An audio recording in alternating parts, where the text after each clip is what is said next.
They weren't just killers. They wanted attention. They wanted power. And they found it through the mail, handwritten letters, delivered to newsrooms, police stations, and sometimes straight to public, some filled with strange symbols, others with cold confessions. Every envelope wasn't just paper and ink. It was a psychological weapon. And in America, some of the most infamous murderers didn't just haunt us with what they did, they haunted us with what they wrote. Tonight, we're looking at the creepy letters from killers that shocked America and the disturbing truths they revealed. The Zodiac Killer, the late 1960s in California, were turbulent years. Civil rights protests, the Vietnam War, a changing culture. But in the middle of all that, a new kind of terror emerged. Couples were being attacked in their cars. Some were shot, others stabbed. The crime seemed random, chaotic. And then came the first letter. It arrived at 3 different California newspapers in July of 1969. The killer demanded they print his words on the front page. If they didn't, he warned he would kill again. Inside the envelope was a handwritten confession, filled with details only the murderer could know. And attached was something else, a cipher, a puzzle made up of strange symbols and coded letters. The writer signed off a name no one would ever forget, the Zodiac. Over the next several years, more letters would arrive, dozens of them, some containing threats, others including more ciphers. One of his most chilling notes declared, "I like killing people because it's so much fun." The press published the letters. The public panicked. And the Zodiac basked in the chaos he had created. To this day, his identity remains one of America's greatest mysteries. But his letters live on as taunts from a ghost who was never caught. BTK, bind, torture, kill. If the Zodiac created terror through puzzles and mystery, another killer in Kansas used his letters to brag. It was the 1970s in Wichita. Families lived quiet, suburban lives. Kids rode their bikes through the streets. But in 1974, that peace was shattered. For members of the Otero family were brutally murdered in their home. The killer tied them up, tortured them, and then killed them one by one. The city was horrified, but what came next was worse. A letter arrived at a local television station. In it, the writer admitted to the murders. He described, in disturbing detail, how he had stalked and killed the Oteros. And then he gave himself a name, BTK, bind, torture, kill. Over the years, more letters followed. Some were typed, some were written by hand. Each one was a reminder. The killer was still out there, watching, waiting. He taunted police, saying they would never catch him. He mocked the families of victims. He wrote about the sexual thrill he got from killing.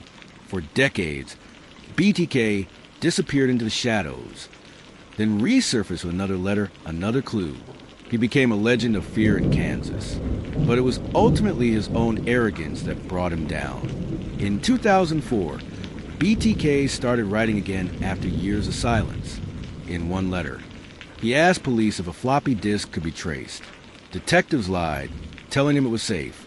He mailed one, and investigators traced it straight back to Dennis Rader, a church leader and father of 2. For over 30 years, the man behind those letters had lived as someone's neighbor, someone's co-worker, and all the while, he was secretly writing about his need to kill. The son of Sam.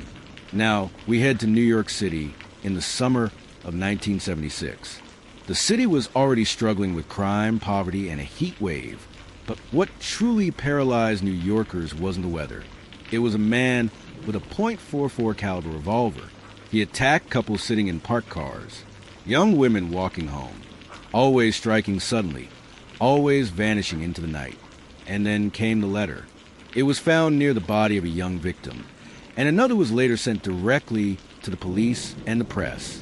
The writer called himself the son of Sam. One letter began with the words, "I am a monster. I am the son of Sam." The letter rambled in strange language.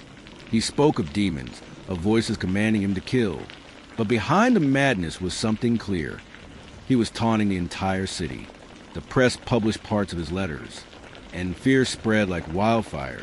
Young women began cutting or dyeing their hair, hoping not to match the killer's preferred type. Couples avoided sitting in cars at night. Every shadow, every noise became a reason to panic. Finally, in 1977, police arrested David Berkowitz, a postal worker living in Yonkers.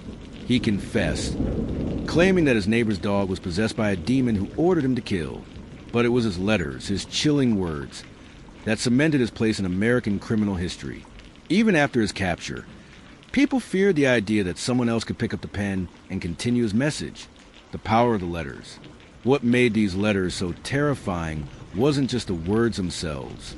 It was what they represented. They were proof that the killers weren't just hiding in the dark.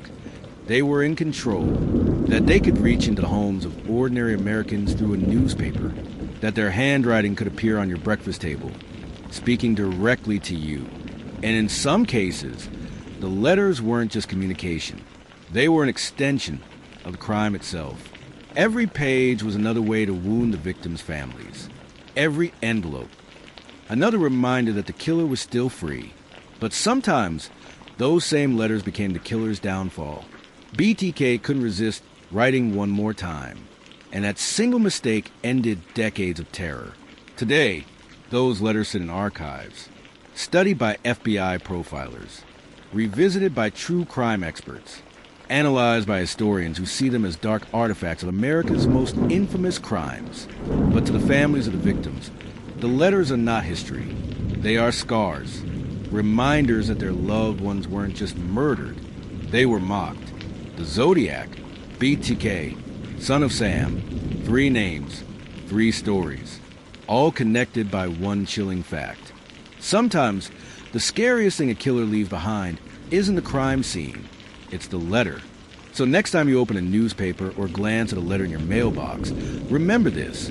There was a time in America when killers used a written word as a weapon, when their handwriting was as terrifying as the crimes themselves. And even though some are caught and others remain unknown, their words still echo today.